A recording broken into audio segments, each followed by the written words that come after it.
ஆதிபராசக்தி கதைக்கிறேன் கேள் குழந்தாய். ஆதிபராசக்தியின் மகளே, மகனே, உன்னை தேடி ஒரு நற்செய்தி இன்னும் 24 மணி நேரத்துக்குள் வரப்போகின்றது குழந்தாய். அதை நீ அறிவாய். உனக்காக ஏதோ ஒரு ரூபத்தில் ஏதோ ஒரு நற்செய்தி, நீ இழந்தது ஒன்று உன்னை தேடி வரப்போகின்றது. ஒரு சுபகாரியமோ ஒரு நற்செய்தியாக வரப்போகின்றது. உனக்கு இது சந்தோஷத்தை தரும். நீ எதை இழந்தாய் குழந்தாய்? எதற்காக இழந்தாய்? கவலைப்படாதே. எதுவும் நிரந்தரம் இல்லை இந்த உலகத்தில். அதை புரிந்து கொள். உனக்கானது உனக்காகவே இருக்கும். உனக்கு கிடைக்க வேண்டியது உனக்கு கிடைத்தே தீரும். நீ இந்த ஆதிபராசக்தியுடன் உனக்கு இருக்கும் பிரச்சனையை, ஏதாவது ஒரு பிரச்சனை முக்கியமாக உனக்கு தீர வேண்டுமா? வெகு விரைவில் நீ தீர வேண்டும் நினைக்கிறியா? பரீட்சையில் வெற்றி பெற வேண்டும் என்று நினைக்கிறியா? இல்லை, உனக்கு தொழிலே கிடைக்கின்றது இல்லையா? என்ன தொழிலுக்கு நீ ட்ரை பண்ணி கொண்டிருக்கின்றாயோ அத்தொழில் உனக்கு கிடைக்கும். எந்த தொழில் உனக்கு கிடைக்க வேண்டும் என நீ முயற்சி செய்து கொண்டிருக்கின்றாயோ அத்தொழில் கிடைக்கும். கிடைக்க வேண்டுமென்றால் கொமானில் எழுதி கேளு. உனக்கானது உனக்குத்தான் கிடைக்கும். என்ன வழியில் நீ முயற்சி செய்தால் கிடைக்கும் என்பதை நான் உனக்கு சொல்லுவேன். நீ முயற்சியும் செய்து கொண்டு நான் சொல்வதையும் செய்தால் உனக்கு வெகு விரைவில் கிடைக்கும். உனக்கு கிடைக்குமா இல்லையா என்பதை அறிந்து கொள்ள வேண்டுமென்றால் தெளிவாக எனக்கு எழுது. உனது பிரச்சனையே எழுது. அது எதுவாக இருந்தாலும் சரி. கணவன் மனைவிக்குள் ஒற்றுமை இல்லையா? காதல் தோல்வியா? காதலில் பிரிவா? எதுவாக இருந்தாலும் சரி, நான் உன் அம்மா ஆதிபராசக்தி கதைக்கின்றேன் உன்னுடன். நீ கவலைப்படாதே. உன் உடம்பெல்லாம் உனது மனமெல்லாம் சோர்ந்து விட்டதா? எவ்வளவுதான் முயற்சித்தாலும் நீ வெற்றி பெற முடியலையா? தடங்களா? கவலைப்படாதே குழந்தாய், இழந்திரு. மகளே, மகனே, உன்னால் முடியும். உன்னால் முடியும் என நீ நம்பு. உனது அம்மா உன்னுடன் இருக்கின்றேன். உன்னை பெற்ற தாய் நான் உன்னுடன் இருக்கும் போது நீ ஏன் கலங்குகின்றாய்? உன்னுடன் கதைத்துக் கொண்டே இருக்கின்றேனே. என்னை பகிர். மற்றவர்களும் அனைவரும் பயன்பெறட்டுமென். அனைவரும் நலமாக வாழ வேணும் என நினைப்பவர்களுக்கும், அனைவரிடமும் அன்பு காட்டுபவர்களுக்கும், அனைவருக்கும் உதவுபவர்களையும் பிரச்சனை வந்தாலும் அவர்களுக்கு நான் துணையாக இருப்பேன். அதுவே அவர்கள் வாழ்க்கையில் முன்னேறுவதற்காகவே அவர்களுக்கு அந்த பிரச்சனை வருகின்றது, தடைகள் வருகின்றது. அந்த தடையும் தாண்டி நிற்கும் போது ஜெயித்து விடு. ஜெயித்து விட்டால் உனக்கு எவ்வளவு சந்தோஷமாக இருக்கும். நோமலாக நீ உடனடியாக ஜெயித்து விட்டால் அதை விட எத்தனையோ தடைகளை தாண்டி ஜெயித்திருந்தால் அதன் மூலம் கிடைத்த இதுவும் நிலையாகத்தான் இருக்கும். அது வாழ்க்கை என்றாலும் சரி, எதுவாக இருந்தாலும் சரி. கவலைப்படாதே. இவ்வளவு நாளும் எங்கெங்கோ அலைந்து திரிந்தாய். யார் யாரையிடமோ போனாய். தற்போதுதான் என்னிடம் வந்திருக்கிறாய். உனக்கு உரியது உன்னை விட்டு எப்போதும் செல்லாது. செல்லவும் நான் விடமாட்டேன். உனக்கு உரியது அல்ல என்றால் அது உன்னை விட்டு சென்று விடும் என்பதை மட்டும் புரிந்து கொள். உனக்குரியதை மட்டும் உனக்குரியதாக்க முயற்சி செய்.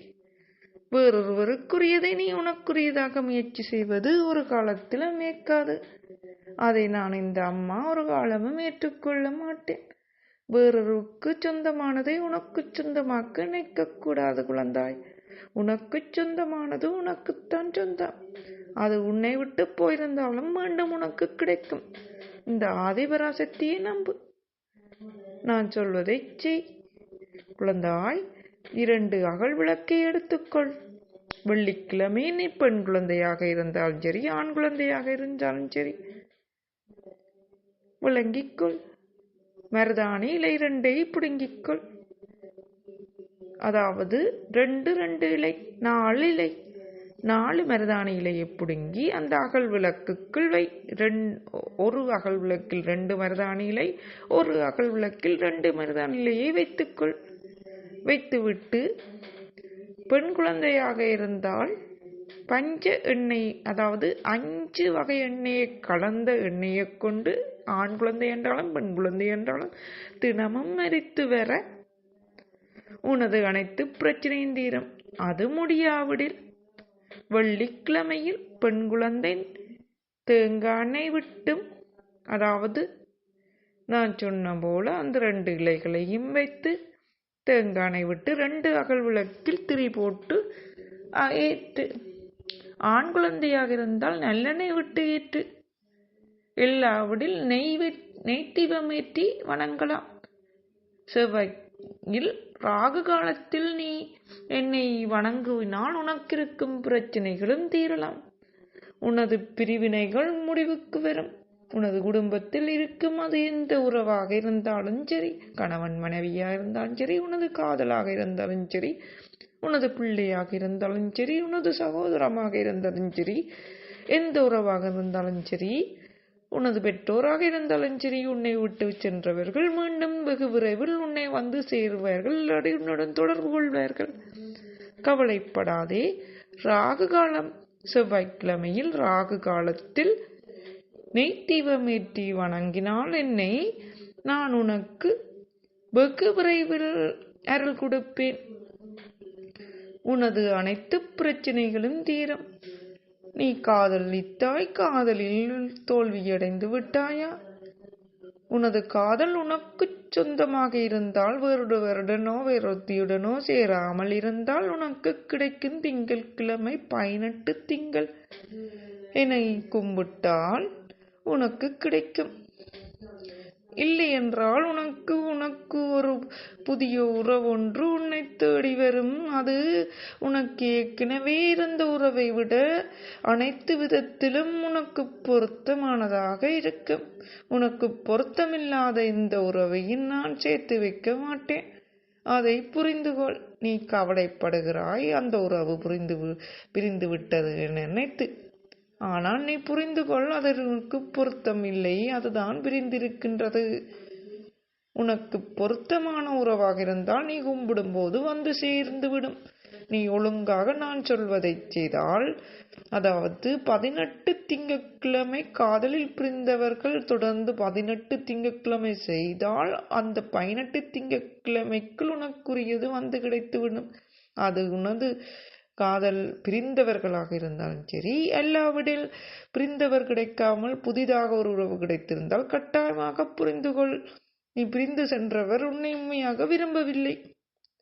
அதை நீ புரிந்து கொள்ளவில்லை. ஆனால் எனக்கு தெரியும் அது உன்னை விரும்பவில்லை. அதை உன்னுடன் மீண்டும் சேர்த்து வைத்தால் உனது வாழ்க்கை நரகமாகிவிடும் குழந்தாய். அப்படி எனது குழந்தையின் வாழ்க்கையை நரகமாக்க என்னால் எப்படி முடியும்? புரிந்துகொள்.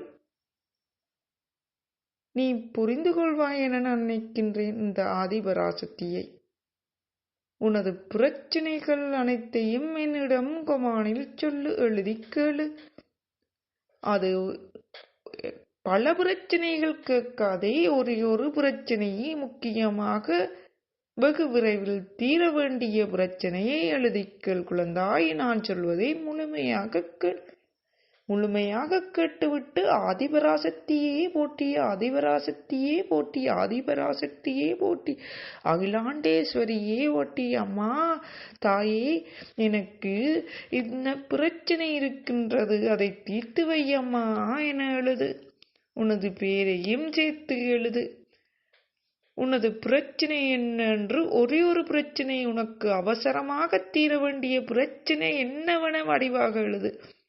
அப்பிரச்சனை தீர நான் வழியை சொல்லுவேன். அல்லாவிடில் பிரச்சனை இந்த காலகட்டத்துக்கு தீர்ந்துவிடும் என்பதை நான் சொல்லுவேன்.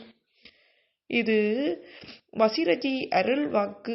நீ முழுமையாக கேள் குழந்தாய். உனது அனைத்து பிரச்சனையும் தீரும். 24 மணி நேரத்துக்குள் தீரும். நீ என்னை ஆதிபராசக்தியே போற்றி என்று தொடர்ந்து அழைப்பாயானால் 24 மணி நேரத்துக்குள் உனது வாழ்க்கையில் இருக்கும் ஒரு பிரச்சனைக்கு வழி கிடைக்கும், தீர்வதற்கான வழி கிடைக்கும். உனது பிரச்சனைகள் தீர்ப்பதற்கு உனக்கே வழி தெரிய வைப்பேன். ஆகவே என்னை தொடர்ந்து ஒரு நாளைக்கு, அதாவது அது என்ன நாளாக இருந்தாலும் சரி, முக்கியமாக செவ்வாய் அல்லது வெள்ளி கும்பிடு. உன்னால் முடியாது, நான் வேலைக்கு செல்ற நான், எனக்கு நேரமில்லை என நினைத்தான் ஞாயிற்றுக்கிழமை 24 மணி நேரம் என்னை தொடர்ந்து கும்பிட வேண்டும். முடியவில்லையா?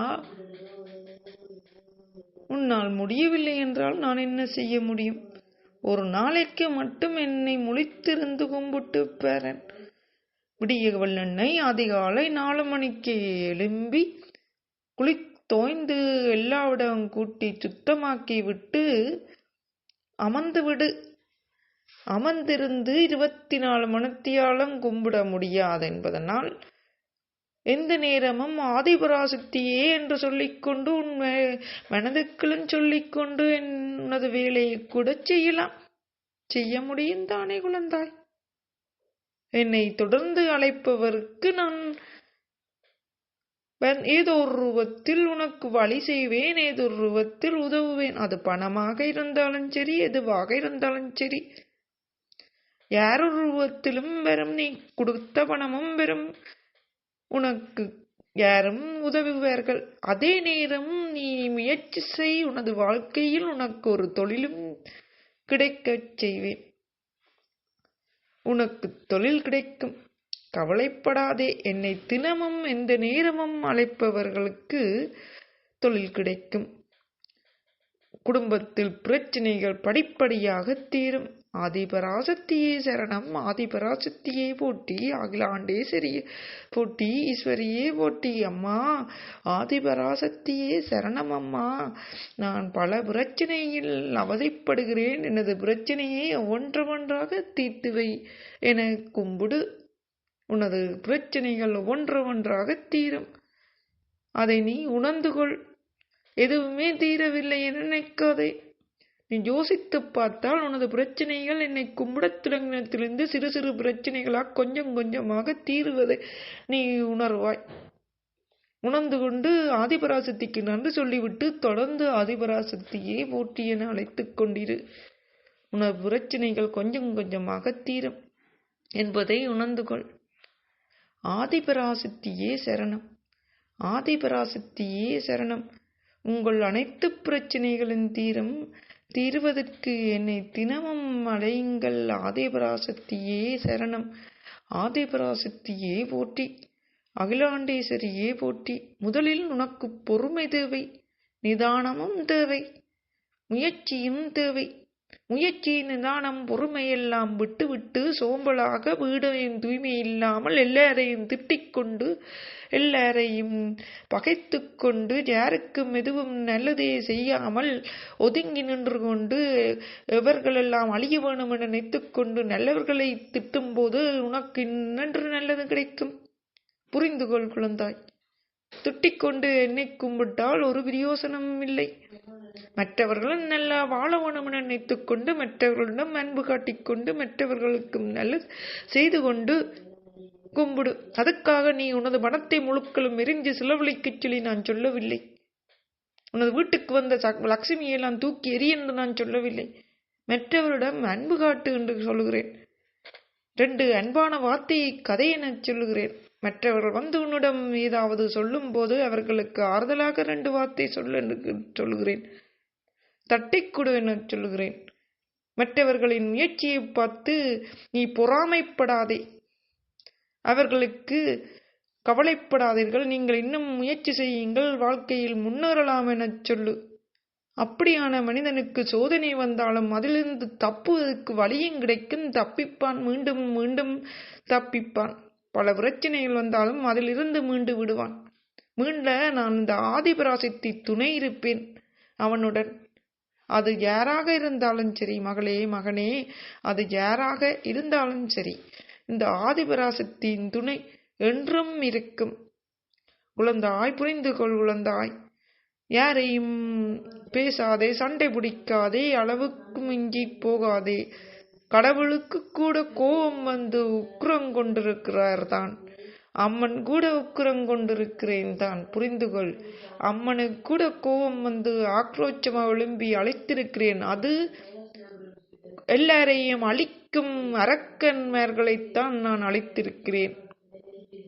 ஆகவே மற்றவர்களை அழிக்கவனும் நாசம் பண்ணோனும் என நினைத்துக்கொண்டு ஆதிபராசக்தியை கும்பிடுவதை விட எல்லாருக்கும் நல்லது நினைத்துக்கொண்டு மனசுக்களாக நினைத்துக்கொள். மற்றவர்களுக்கு காசுதவியோ பொருள் உதவியோ நீ எதுவும் செய்ய தேவையில்லை. ஏதானும் உன்னால் முடிந்த சிறு சிறு உதவிகளை செய். கல்வி கற்க விரும்பி கல்வி கற்க முடியாமற்கு உன்னால் முடிந்தால் கல்வி கற்பிப்பு.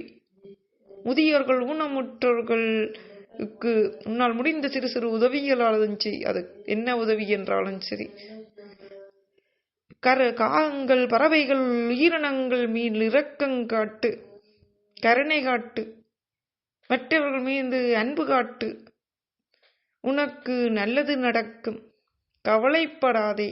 மற்றவர்கள் மேலே நான் அன்பு காட்டுகிறேன். எனக்கேன் நல்ல நடக்கவில்லை, எனக்கேன் பல சோதனைகள் தடைகள், நான் எவ்வளவுதான் முயற்சி செய்தாலும் நான் தடைப்படுகிறேனே அம்மா நினைக்கிறியா? ஆம், நிற்கிறாய். கவலைப்படாதே. உனது பிரச்சனை வெகு விரைவில் தீர்ந்துவிடும். உனக்கு வரும் தடைகள் எல்லாம் படிக்கல்கள். அது உன்னை வாழ்க்கையில் உயர்த்துவதற்கான படிக்கல்லாகவே மாறும். பயப்படாதே குழந்தாய். மற்றவர்களுக்கு நல்லது செய்பவரை கடவுள் ஒரு நாளும் கைவிடுவதில்லை. நான் அம்மன், உன்னை ஒரு நாளும் ஆதிபராசக்தியாகிய நான் கைவிட மாட்டேன் என்பதை புரிந்து கொள் குழந்தாய். ஆதிபராசக்தியை சரணமடைந்தவர்கள் நன்றானவர்கள், அன்பானவர்கள், மெய்வெளி போவாது இறைவனை வழங்குபவர்கள். என்னை வணங்கும் நீ உனது என்னை வணங்கும் போது வேறிடம் செல்லக்கூடாது. தீய சிந்தனைகளை நினைக்கக்கூடாது. மற்றவர்களை திட்டிக்கொண்டோ தீய சிந்தனைகளை நினைத்துக்கொண்டோ தீய வழக்கங்களில் ஈடுபட்டு கொண்டோ என்னை கும்பிடாதே. உனது வீட்டையும் உனது மனதையும் சுத்தமாக வைத்துக்கொண்டு என்னை வணங்குன்றதான் நான் தினமும் சொல்லுகிறேன்.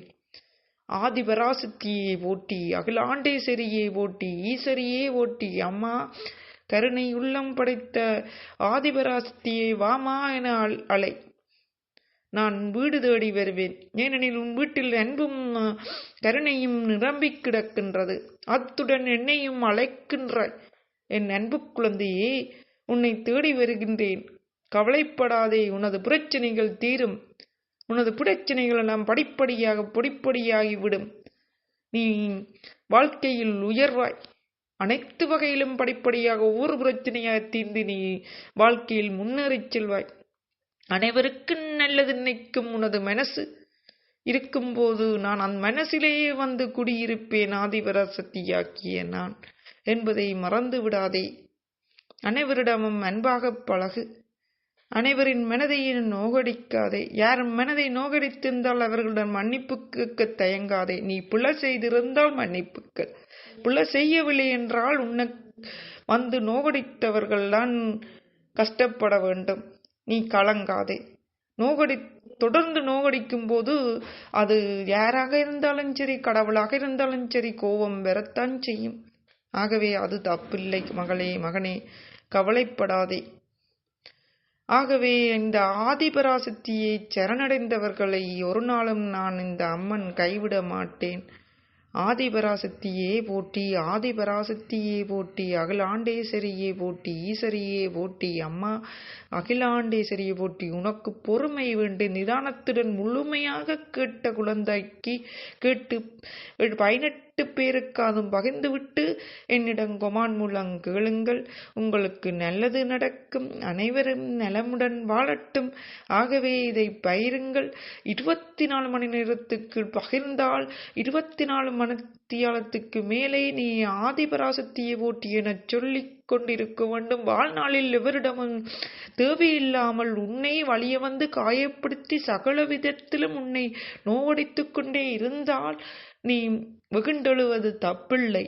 மற்றவர்களுக்கு தீயமை செய்பவர்களை அழிக்க நினைப்பதும் தப்பில்லை, அவர்களை பேசுவதும் தப்பில்லை. ஆனால் அவர்கள் நல்லவர்களாக இருந்தால் அவர்களின் மனதை நீ தொடர்ந்து காயப்படுத்தி கொண்டிருந்து அவர்கள் கோவப்பட்டு உன்னை பேசிவிட்டால் கட்டாயமாக நீ பாவச்செயலில் ஈடுபட்டு விட்டாய். உனக்கு அழிவு கிடைக்கும். உனது குடும்பத்தில் பிரச்சனை ஏற்படும் என்பதை மறந்து விடாதே மகனே. ஆகவே இனியாது நீ அன்புடனும் மற்றவர்களுடன் நல்ல மாறியும் பழகிக்கொள். உனது பிரச்சனைகள் தீரும். உனக்கு வாழ்க்கையில் ஏற்பட்ட அனைத்து பிரச்சனை, பணப்பிரச்சனையா இருந்தாலும் சரி, குடும்ப பிரச்சனையா இருந்தாலும் சரி, உனது பிள்ளை உனது சொல்லை கேட்கவில்லை என்றாலும் சரி, உனது படிப்பில் நீ வெற்றி பெறவில்லை என்றாலும் சரி, எல்லாமே சரியாகும். உனது அனைத்து பிரச்சனையும் தீரவனம் என்ற ஆதிபராசக்தியை சரணம், ஆதிபராசக்தியை போட்டி என கும்பிட்டு கொண்டு அனைவரிடம் உயிர்களிடம், அனைத்து உயிர்களிடம் அன்புடனும் ஆதரவுடனும் எந்த தப்பையும் செய்யாது, எந்த தீய செயலிலும் ஈடுபடாதே, மற்றவர்களுக்கு தீமை செய்யாதே, மனதால் கூட நிற்காதே, உன்னை கொடுமைப்படுத்தாத வரைக்கும் உன்னையோ மற்றவர்களையோ கொடுமைப்படுத்தாத, யாருக்கும் தீமை செய்யாத ஆதிபராசக்தியை சரணடை, ஆதிபராசக்தியை போட்டி இந்த அம்மனை சரணடை.